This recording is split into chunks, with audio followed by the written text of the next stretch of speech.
Welcome at welcome back sa akin channel mga ka-all-stock. Hihingi sana ako ng pabor sa inyo mga ka-all-stock para mag-subscribe sa akin channel. Maraming salamat sa inyo mga ka-all-stock. Madubi na ba at kinakalawang na ng husto ang inyong relasyon? Kadena pala. Paano masabi? Panoorin mo ang video na ito nang malaman mo kung ano ang mga paraan sa paglinis ng motor mo sa matipid na paraan. Tulad ng kadenang ito, napakarumi, di ba? O, di ba napakasarap ng chocolate? Ano ba to? Ito, tikman mo. Suluhin mo yan! Anyways mga ka-all-stock, ang gagamitin lang natin sa paglilinis ng ating kadena ngayon ay 10 pisong gas lang at saka isang toothbrush. So bakit nga ba toothbrush yung gagamitin natin mga ka-all-stock? Ito lang naman yung kayang magkulikot kahit saang bahagi ng kadena. So bali ang gagawin natin ngayon mga master ay ilipat natin itong gas sa isang mas magandang lagayan upang mas mapadali ang ating pagsawsaw ng brush natin sa gas. So panoorin nyo na lang mga master ang buong proseso ng paglilinis ng ating kadena. Sa halagang 10 pesos lang ay malilinis mo na ang iyong kadena. So itong ituturo ko sa inyo ngayon mga master ay isa lang itong life hack na natutunan ko sa ibang mga motorista. So kung ikaw ay mayaman, so bumili ka na lang ng chain degreaser sa mga shop. Pero kung wala ka namang budget para sa ganitong mga bagay, iwag mo na lang linisin ang kadena mo. Pero kung talagang masipag ka mga master, pwede mo lang itong linisin katulad ng ginawa ko. 10 pisong gas lang, sapat na. Panoorin nyo ang video na ito hanggang sa dulo mga master at sa kanoy makita nyo ang resulta ng ating paglilinis ng kadena. So isang bagay pa mga master na dapat tayong maglagay ng karton sa ilalim ng kadena para hindi tumatalsik ang mga gas kahit saan. Tsaka nagsisilbi rin itong protector ng inyong mga mugs mga master dahil may potential talaga ito na makakasira ito ng ating mugs, na pintura ng ating mug. After natin lagyan ng karton mga master, magsisimula na tayo maglinis ng ating kadena.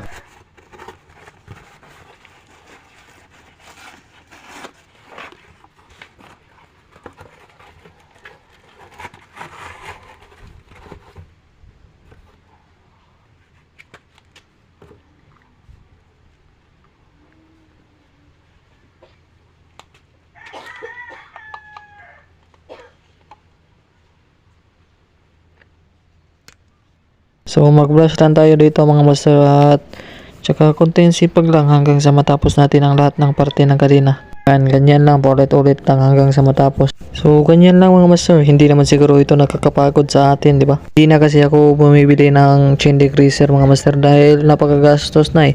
Siguro mga presyo nun nasa 150 pataas or 200 pataas ba? At yan 200 na gastos mo at i-compare natin sa 10 piso lang na gastos dito sa gas, talagang napakalaki ng may ipon mo or masisave mo. So yun nga lang, mas nangangailangan ito ng coating pero konti lang naman sa akin, natapos ko ito ng 15 minutes. Yun, 15 minutes lang na paglilinis tapos na ito. So yung 15 minutes na yan hindi naman siguro yan nakakapagpapagod sa atin, di ba?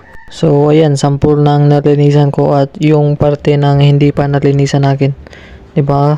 Yun, nakikita na yung diferensya, di ba? Sa ngayon, ituturo ko muna yung paglilinis mga master hanggang sa matapos at saka ipapakita ko sa inyo yung resulta ng ating paglilinis mga master. So habang nanonood ka mga master, pwede mong may subscribe yung aking channel mga master. Maraming salamat sa inyo mga master. God bless sa inyo at ride safe palagi.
So, ito na yun mga master, yung partial na paglilinis natin. So, bali ngayon naman ay sasabunan natin yan para matanggal yung mga gas at toxic na mga chemicals na dulot ng gas na ating inilagay dyan.